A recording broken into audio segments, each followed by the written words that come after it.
Dueling Dialogues is brought to you by our affiliates at IX Web Hosting. Click the banner on the rightleftchronicles.com to get up to 40% off your first year of the best hosting on the planet. Today's episode of Dueling Dialogue is brought to you by Saucy Eva. GMA's marinade is coming soon to a plate near you to gourmetize your meats and proteins. Coming to you from that once-forgotten artery that pulses through the center of the continental United States and into the heart of the Ozarks, Grace Matthews. Looking in from the northern border, our Canadian friend, along with his countrymen feeling the effects of U.S. political issues, Connor Murphy. Welcome to Episode 8 of Dueling Dialogues. I'm Connor Murphy on the West Coast with Grace Matthews at Trump Central today in Springfield, Missouri. Hi, Grace. Hi, Connor. How you doing? I'm doing great. It's a big day in the Ozarks. No doubt. Big day for sure. Trump's getting his kicks on Route 66. At first, it was puzzling when we talked about him going to Springfield. We were like, what? Why? Oh, yeah. Nothing made sense. I even had a conspiracy theory that he was meeting some Russians there, you know? What a better place to be inconspicuous, right? If you want to hide out, you know. Absolutely. Come here. You know, it is still a little peculiar, but it does fit into the idea that this is a great tax campaign. Yeah. I mean, Route 66 is 2,450 miles that travels through the heart of America, the people that voted for him. The only place that it probably passes by that didn't vote for him is Chicago. It ends in Santa Monica, California, and I didn't look that up, but if any place in California went for Trump, that would probably be an area that did. So it's blue collar, it's middle class, it's the heart of the country. Yes. And you know what's super disappointing about it all? What? We didn't get to see it here in Canada. I'll tell you something what I got to see on the news, and it happened to be the Business News Network. And in past days, we talked about media bias. They're not even listed on the media bias website, so I can't tell where they are actually sitting. But in Canada, they are the only network, as far as I found, that covered the Trump speech. And, oh my goodness. And covered maybe 7 minutes of it. So this is what I got to see in Canada here this morning from the Trump speech. I seen him come up late, of course. It started late. And, maybe Melania was trying to pick out better shoes for today so she didn't upset the media anymore, which is ridiculous. But anyways, what we saw here in Canada was a bunch of name dropping of people I really didn't even know who they were, most of them being Canadian. And all of a sudden, he said his little bit about Texas. That was pretty much all we got to see. That's a shame, because tax cuts have everything to do with his greater plan about bringing business back to America. That certainly affects Canada, because this also affects the NAFTA agreement, which he says we'll either pull out of or make better or start all over again. He mentioned that in a speech. That's a whole other show right there. Well, it is other show, but the point being is this is relative to Canada. Right. Everything you guys do is relative to Canada. We're your neighbor. That's true. And you're a good neighbors. Well, thank you. Mostly. I'm assuming you guys started to build the wall, right? Right. Yeah. Winter is coming. Right. And, I don't think the wall came up. No. I mean, okay. Either wall came up. Yeah. The Canadian or the Mexican. And if I could ask him one thing, because I am very happy with this guy today. And I wasn't very happy at all about his, him not denouncing the, white nationalist and neo-Nazi stuff their junk, Right. we'll call it, any better than he did. But today he rocked. But I would beg him not to make the debt ceiling dependent on passing a budget for the wall. There is too much going on. America's hurting too bad. We have the hurricane, which is going to be 2 to 3 times Katrina in cost. We're going to have 2 to 3 times the amount of people dislocated. It is the capital of our refinery business for oil and gasoline in the United States. Our healthcare is falling apart. Our taxes we're the highest in the world in developed countries. We need our debt ceiling passed. We cannot make it contingent on something else. So I beg Trump, find another soapbox to attach the wall to. Well, yeah, the wall is of least concern right now. There's no actual surprise that I'm not a Trump fan, but today he does something good. Exactly, and that's what we should focus on.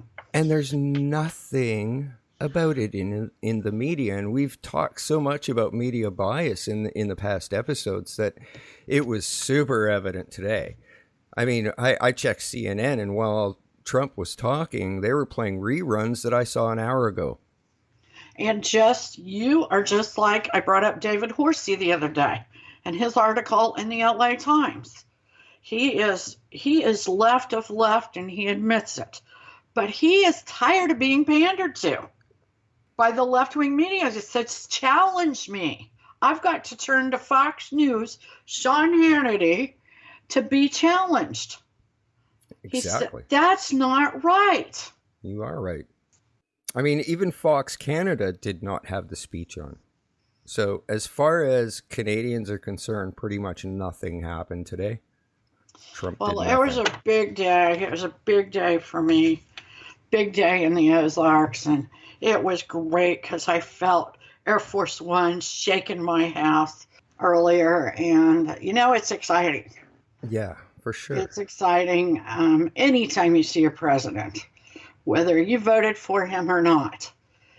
When he comes to your town, it's exciting because it says we're important.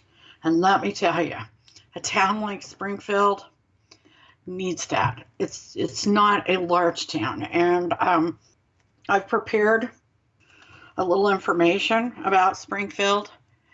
And I think that it is important to know where he came today, besides the birthplace of Route 66. It's an area that is pretty devastated. So as we titled this episode today, Can Trump Save Springfield, Missouri? And like I said before, we thought of and realized that he was coming to the birthplace of Route 66. His visit here seemed peculiar. And why would I make such a deduction? Because they live here. Generally, when a sitting first-term president visits a town, certain criteria is met. Outside of the 60% victory, it is hard to understand how Springfield met even minimal conditions. The local paper, the News Leader, also claimed that local Congressman Billy Long invited the president to Springfield. Others say he watched an installment of Ozark on Netflix and said, "That's my people." Sure, Roy Blunt is a supporter, and he organized Trump's inaugural events. And at a moment in time when talent invitations were mostly met with refusals to perform, Blunt did manage to secure the Missouri State University choir. As far as I can see, that's the positives. And the negatives are too frightening to be outweighed. The risks and adverse matters are very heavy because visiting here was very risky. Surprisingly, as of late, Trump and the GOP have had no trouble raising money. Still, generally, when a sitting first-term president visits an area, he panders to large donors. The Trump campaign cannot boast of a donor responsible for more than $2,500 in Springfield, Missouri, to his particular campaign. There are pretty big Republican donors, but not to his campaign. This is small potatoes, even in a small suburban city, and especially on a day when Hillary Clinton was charging $1,200 a ticket to talk about her newly released book. So there are surely more lucrative choices, even in Missouri, than Springfield, Missouri. The popular belief suggests this was originally intended to be a public event, much like Phoenix. Instead, Monday, merely 48 hours before his arrival, the community received word that he would come to Lauren Cook Company and the event would be closed to the general public. In fact, possibly overt supporters of his campaign and presidency were very few, if any. So how bad is it? Does Trump even believe he will make it on the next presidential election ballot? I don't know. His coming to Springfield has me wondering. How atrocious, from a security aspect, is the entire scope of things? Sure, Springfield voters gave Trump an overwhelming 60% of their votes. No one is less surprised than me. However, there is an outstanding population of people that don't vote. Among those individuals, I assure you, he has virtually no support. I also concede that in the area, there is an epidemic of denial. There are those that will paint a picture of a picturesque Ozarkian landscape surrounded by rolling hills, gorgeous lakes, with a church on nearly every corner. That's all true. A couple of decades ago, Springfield, Missouri was considered the perfect place to live and raise a family, an attribute that became the kiss of death. Today it is a cesspool of crime, drug manufacturing and trafficking, and abuse. Statistically, it outweighs the national average in crime. According to the Wall Street, it is the 24/7 Wall Street. It is the 11th most dangerous city in the country. According to Home Facts, the violent crime is 176% higher than the national average. Local arrests are 203% above the national average. Robbery is 163% above national average. Aggravated assault is 279% above average. Property crime is 203% above average. Burglary is 138% above average. Even vehicle theft is 240% above the national average. Registered sex offenders are at about 1% of the population.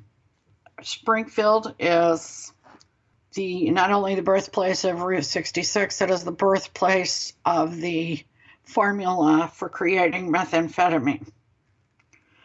And it's well known around the United States for that. Meth labs are everywhere. Not only do they produce a dangerous, deadly, addictive substance, they are prone to explosion and fires, not to mention the toxins that are left behind. Heroin is quickly becoming an epidemic in Springfield, according to Detective Steve Miller. He handled 200 overdoses and 15 deaths in 2015. And this does not account for the ones where the police weren't called, in which that is most of them. Economically, the median income is $36,000. 1 in 4 people here live in poverty. That's about 32% of the people, which is really a little bit more than 1 in 4. 10% of the population live on less than half of the rate of poverty. And there is a large population of disabled people. The most poverty-stricken are 5-year-olds and 18 to 24-year-olds. 26% of the children in Springfield live below poverty. Married couples comprise 36% of poverty. Households headed by women are at a rate of 50.6% of the impoverished. The city lacks well-paying blue-collar jobs, which has the better part of the population relying on public assistance. Unfortunately, food banks are a vital part of the survival of the community. The long-term conditions have become breeding grounds for a disastrous form of vulnerability that is currently epidemic among the weak and the poor. Drugs, human slavery, trafficking, abuse, and pedophilia. It's stifling. Living here, I'm not ashamed to admit, I am a supporter of Trump's agenda. As a consequence, considering everything, President Trump's visit to Springfield, Missouri has to be a response to his platform and not to further his political treasure box, because the cachet ain't here. With promises of protests from outsiders and an underground of Trump-hating residents hinting about their planned demonstrations, I can only surmise with the serious lack of local law enforcement that a town like Springfield must rest near and dear to his motives. After all, it is those in the center of the country that have remained strong believers in his message, despite all of his gaffes. Is Trump really the president and all his blustery that will rescue the sinking Midwestern communities? Tax cuts translate into promises that benefits the communities like Springfield, Missouri. Less taxes mean more disposable income for working families. Tax cuts provoke business and manufacturing expansion. More jobs mean less free time, a reduction in joblessness, a sense of pride and productivity, and most of all, a genuine sense of usefulness, all of which endanger crime and drug issues. Wow. Well, now we make sense of why he's there. I think it does. I think, yes, the Route 66, and I don't think Springfield's the only city along the Route 66 trail or, old highway that have many of these problems. It is the birthplace, but it's hard to believe that he will encounter a city with more problems. Like I said, 20 years ago, Springfield was dubbed on several lists as being one of the best places in the country to raise a family and live, both economically and, spiritually. And it was the kiss of death because every scumbucket and, that read that came here. And now it is very fearful to live here. I mean, you have to be careful. Was there any words on any riots or anything happening? I don't know yet because we're going on the air very quickly here, and it was planned after he spoke. So I don't know yet. There were plans, and they were marching towards where he was. How close they would get, I don't know. So we'll have to see. There is certainly a lot of rumblings about trouble. Well, you'll have to update us the next episode to what definitely occurred. But, like I was saying earlier, it's no surprise that I'm not a big Trump fan. But he did really well today. He did well. And he brought up a lot of good points. I mean, let's face it. He may not be the best politician in the world, but when it comes to business, finance, money, it's hard to beat him. It's hard to beat him. And with Steve Mnuchin and Gary Cohn, in his cabinet and advising him, I just don't know how you lose. I really don't. Now, I have a list of his tax cuts, or good. not his tax, not really the tax cuts, but the changes to personal taxes. Good, because we didn't get to see any details whatsoever in Canada. Well, that was not included in his speech. But I do have them. There will be no change to housing, charity, and retirement deductions. But that's it. They're going to simplify the code.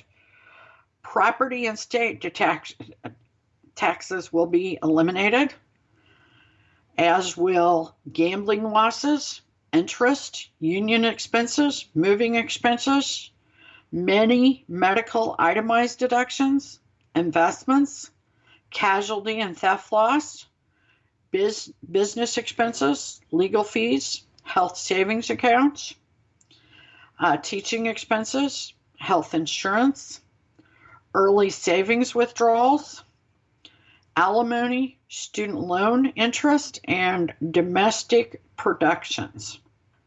He's going to have to give us a big tax cut to make up for those things.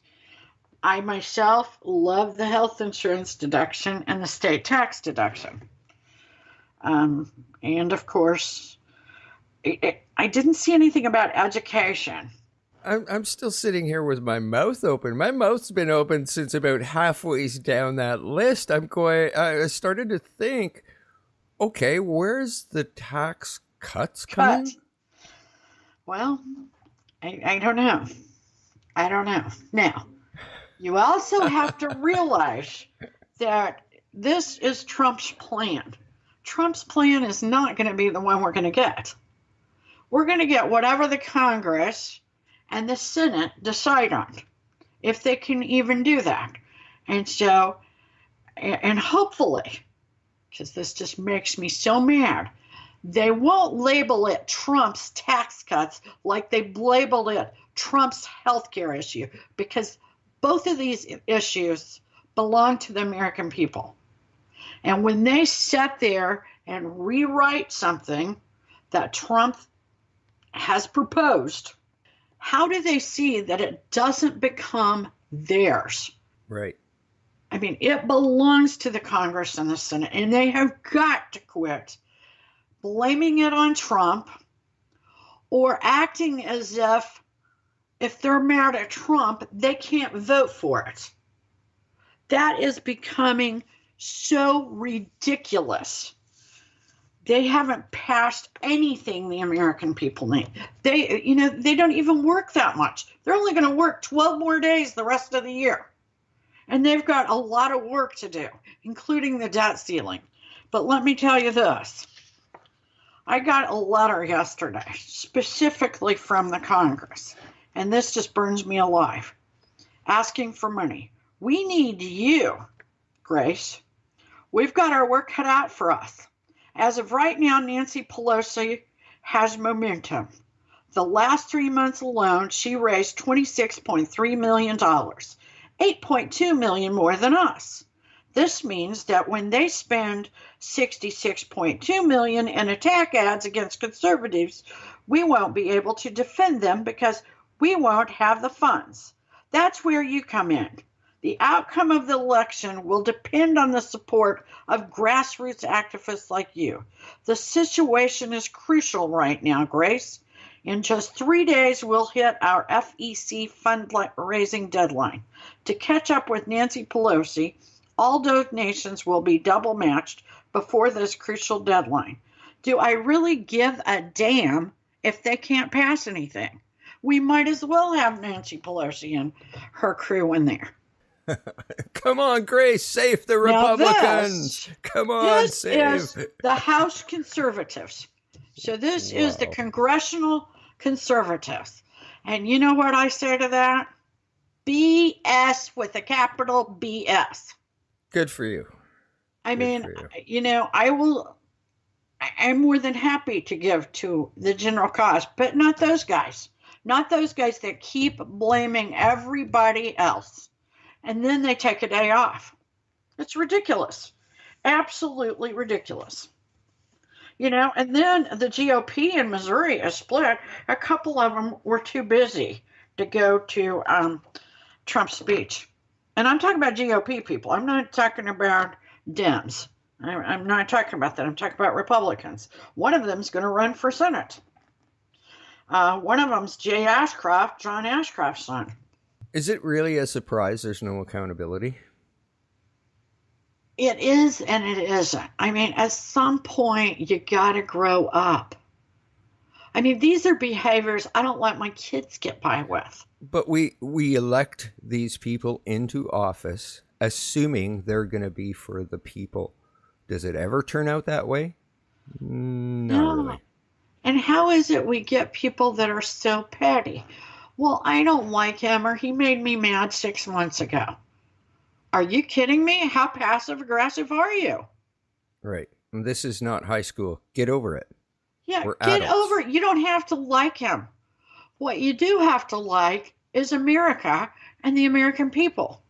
Or you shouldn't be there. Go home and don't come back. So what are we getting out of this Republican Congress and Senate that we couldn't get out of the Democratic side with a Republican president? Nothing.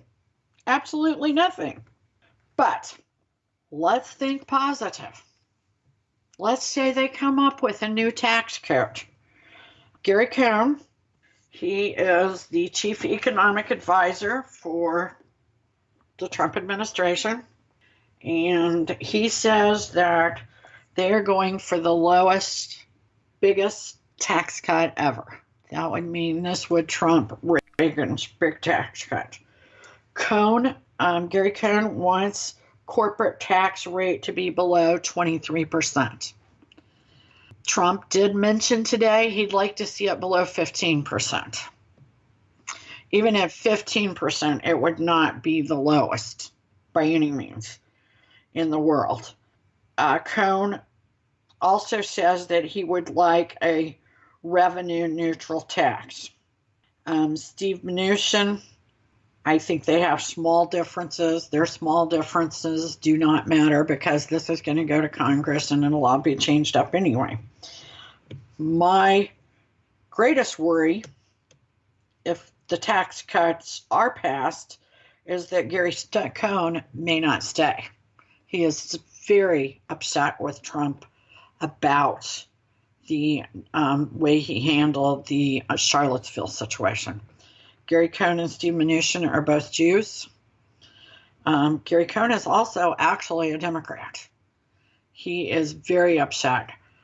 But I would say, if I could talk to him, I would beg him, please, to stay for Wall Street, tax cuts, the financial world, because he is one of the best things to happen to our finances. People trust him that handle big money. And one of the most stabilizing things for the stock market is Gary Cohn. And I know there are people out there who say, oh my gosh, he was former Goldman Sachs guys. Those guys, him and Steve Mnuchin both. Well, they know what they're doing. So I hope he stays because last week he wrote a resignation letter. He decided not to act upon it. And I hope that, I hope he stays. I really do, because I think the markets would react and the financial world would react hugely, or like Trump says, bigly. Okay, so Trump, he started his speech off, the parts that I did see, he started his speech off by dropping names. I don't think I recall Cohn. Yeah, and we got on the air very quickly here, but I was sure I saw Gary Cohn. But Gary Cohn made statements in public. And, of course, rolled his eyes behind the president when President Trump made that speech at Trump Tower. He did not think kindly of the way he handled the neo-Nazi situation. Neither did I. But, we have to move on. I also do not think that Trump is a racist or an anti-Semitic. I definitely do not think he's an anti-Semitic. So this is very important to Gary Cohn, who is an observant Jew. So let's just hope that they both can get over it. But no, he did not introduce or recognize Gary Cohn. I believe he did mention Steve Mnuchin. In fact, I'm sure he did. President Trump also called out Claire McCaskill. She is our Democratic senator. He said either she votes for taxes or we should vote her out. We know that she is coming up against a very tight race. If she doesn't vote for taxes, my guess is she is out. She's been a longtime politician from Missouri. She was one of the best attorney generals that this state ever had. I can't say that she has been one of the best senators the state has ever had, but she certainly should take a look at compromising on tax cuts. Yeah, I don't think she has any option whatsoever. I don't either. And, none of the Democrats were willing to vote for the health care bill, despite the fact that it is imploding upon itself and that many people are in crisis with the health care situation. So some of these senators, especially, that are looking at 2018 elections should certainly be thinking about extending a helping hand to these issues that are important to the American people. Otherwise, they should have their Budinskis kicked out the door. But it's a big day for everyone, not just people that live in Springfield, but in towns like Springfield. We don't even have 200,000 people in the city proper. So we had very small law enforcement. I know that the president brings a lot of his own Secret Service and protection, but in order to keep the perimeters safe for them to operate, it takes a lot of law enforcement. I'm hoping the rest of the afternoon does not get out of control. But he took a big chance coming to a city like this. It makes sense now, totally. Like 2 days ago or even yesterday, it still wasn't making sense. So it does make sense. I definitely agree with you that, this was a good move.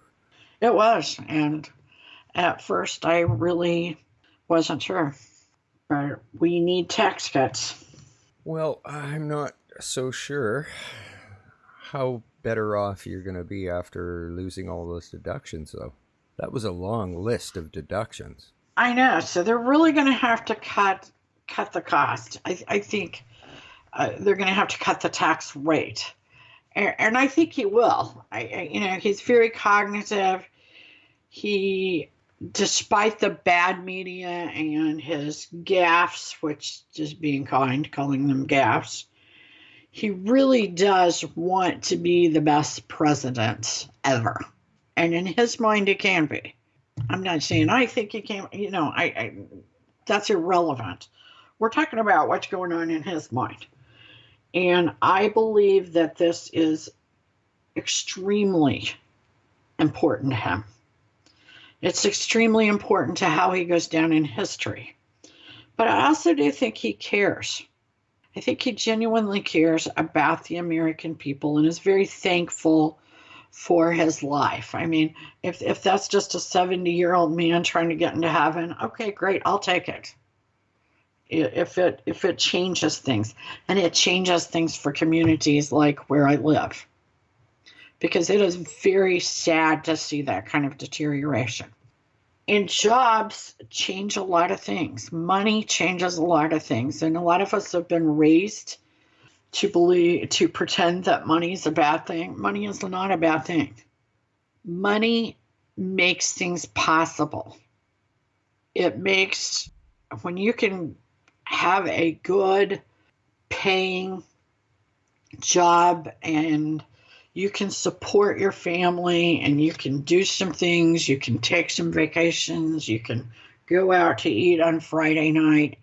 That is a very good thing for the economy, for the crime rate. I mean, most crime, like we're seeing in Springfield, really at the root of it is poverty. Right. I mean, they're not diamond, thieves or fine art thieves. We're talking about people that are trying to make ends meet. Speaking of the heroin problems, several years ago, worked with a girl that had a terrible heroin problem. She had been a heroin addict for 7 or 8 years. Finally, she gets caught with the paraphernalia, and at least this is the part of the story I'm told, and she is arrested. And her family doesn't bail her out of jail. So she sat for several months in jail. And then she was put into a treatment program.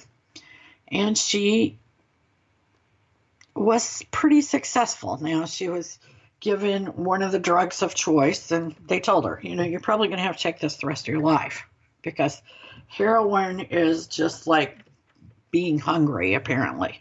You feel such a need, almost like water, air, or food, for the drug as an addict.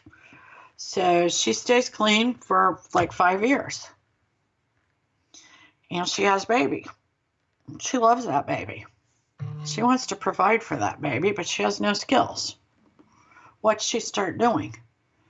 Selling. Because it's good money. Is she using now? I don't know. But she's selling. It's big, big money. Especially for someone with no education in a city or a town, whatever you want to call this, that doesn't have paying blue-collar jobs. Most people around here are working for $7 an hour that are uneducated. And you know what? College isn't for everybody. I mean, if every person here went to college, they wouldn't have a job either, any better than what they don't have. That is why blue-collar jobs are so damned important. I know that, Mark Cuban says, well, Trump is ridiculous. You can't bring manufacturing back because we're really technologically beyond manufacturing. Well, they're still doing it in China, and maybe we should back off of that. A couple of weeks ago, Amazon decided to hire some crazy amount of people. I want to say it's about 100,000 people. Now, do you think their little robots suddenly all quit working? Or do you think that they saw the need in the community? People have to work or they're not going to sell anything. Exactly. Reagan's trickle-down economics, it's common sense. I mean, people go, that's not true. There's no trickle-down. Everything's trickle-down. Yeah, and local in your community. Absolutely. And sometimes globally. I mean, one thing affects the other. We're all joined together, like the 6 degrees of Kevin Bacon.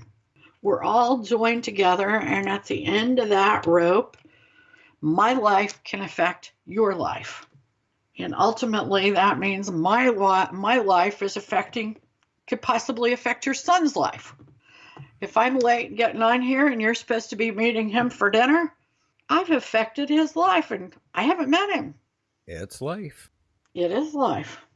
Well, I agree with you on pretty much everything you said today. I'm still a little bit skeptical that all of those deductions are going to mean lower taxes. I'm nervous about that. I'm nervous about that too, Connor. We still agree. That's right. We don't always agree, but life's a journey. Godspeed, my friend. Godspeed. Godspeed. Thanks for listening, everybody, and our thoughts and prayers to everybody in Texas. I agree. Dueling Dialogues is brought to you by our affiliates at IX Web Hosting. Click the banner on the rightleftchronicles.com to get up to 40% off your first year of the best hosting on the planet. Today's episode of Dueling Dialogue is brought to you by Saucy Eva. GMA's marinade is coming soon to a plate near you to gourmetize your meats and proteins.